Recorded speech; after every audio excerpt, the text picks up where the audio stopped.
जब दो लोग एक दूसरे को इतना करीब से जानते हो तो एक दूसरे की आंखें पढ़ यही लड़की आपके लिए मैटर करती है। मैं तो आपके लिए कुछ हुई नहीं। ये बातें सोचकर अपने आप को हल्का ना करो, अल्लाह सजा देने वाला है। सुनाम से रहमत के आने वाली एपिसोड में आप देखेंगे कि प्रेशर की बारिश है कि मैं आपको क्या बताती। मैं तो खुद इतनी परेशानी में घिरी हुई थी कि मुझे लगा कि अगर मैंने इस मौके पे आपको अपनी परेशानी और मुश्किलात शेयर की तो शायद आपको ऐसा लगेगा कि मैं शायद आपसे कोई फेवर लेना चाह रही हूँ। लेकिन आप जानते हैं कि मुझे किसी के भी फेवर की ज़रूरत नहीं है। मैं अपने बल पे सब कुछ करना चाहती हूँ। आखिर मेरी फैमिली है, मैं उनको किस तरह से सपोर्ट करूँगी ये मुझे ही बेहतर तरीके से जानना चाहिए था। लेकिन इस बार आपने मुझे बहुत ही ज़्यादा मायूस किया है। आपने कभी भी ये सोचने की कोशिश नहीं की कि मैं किस तरह से परेशानी के आलम में अपनी ज़िंदगी को गुजार रही थी। अगर आपसे कुछ नहीं शेयर करी थी तो यकीनन वो इस काबिल नहीं था कि आपसे शेयर किया जाता। लेकिन आपने मुझे ही गलत समझा।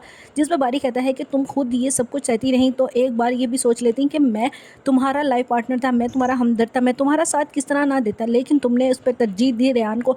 अगर तुम्हें रेहान इतना ही अच्छा लगता था तो शायद तुम्हें उसके साथ ही होना चाहिए था। लेकिन तुमने मेरे साथ जो किया मैं इस बात को कभी नहीं भूल सकता। लेकिन अब मैं तुम्हें ये तो ज़रूर कह सकता हूँ कि मुझे अपनी कम से कम परेशानी तो शेयर कर दिया करो ताकि मुझे इस चीज़ का अंदाज़ा रहे कि मैं ख़ुद को शर्मिंदा होने से बचा सकूं।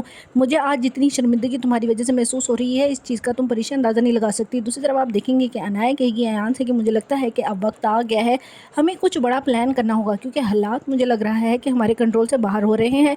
मुझे लगता है कि परीक्षा अपनी जगह दोबारा से बारी के दिल में बनाने लगी है। लेकिन अगर इस तरह से कुछ हुआ तो मैं ये सब कुछ अब मज़ीद बर्दाश्त नहीं करूँगी। इसलिए अब तुम्हें कुछ ऐसा प्लान करना है जिसकी वजह से परीक्षा बारी की नज़रों में ऐसे गिरे कि वो ज़माने भर से भी नज़रें मिलाने के काबिल ना रहे। और इस चीज़ का मौका मैं तुम्हें फराम करूँगी और इस चीज़ को तुमने अवेल करना होगा। जिस पर अयान कहता है कि मुझे नहीं लगता कि तुम्हें इस तरह की अब कोई मज़ीद हरकत करनी होगी क्योंकि परीक्षा मुझसे मोहतात लेने लग गई है और वो कोशिश कर रही है कि जल्द से जल्द इस ऑफिस से शिफ्ट कर जाए। लेकिन मैं नहीं चाहता कि अब वो मज़ीद मेरी नज़र से दूर हो। इसलिए बेहतर ये है जो जैसा चल रहा है उसे चलने दो। अगर वो बारी की ज़िंदगी में है भी तो मेरी नज़रों के तो सामने है, मैं उसको अपनी नज़र से तो कम से कम दूर नहीं जाने दे सकता। इसलिए तुम्हें जो भी प्लान करना है वो अपने तक महदूद रखो। जिस पे अनाया कहती है कि बहुत ही ज़्यादा डरपोक और बुज़दिल इंसान निकले। मैं तो समझ रही थी कि तुम अपनी मोहब्बत को पाने के लिए बहुत बड़े बड़े दावे कर रहे हो तो शायद तुम उसे हासिल भी कर लोगे। लेकिन यहाँ तो तुम्हारी हवा ही निकल गई।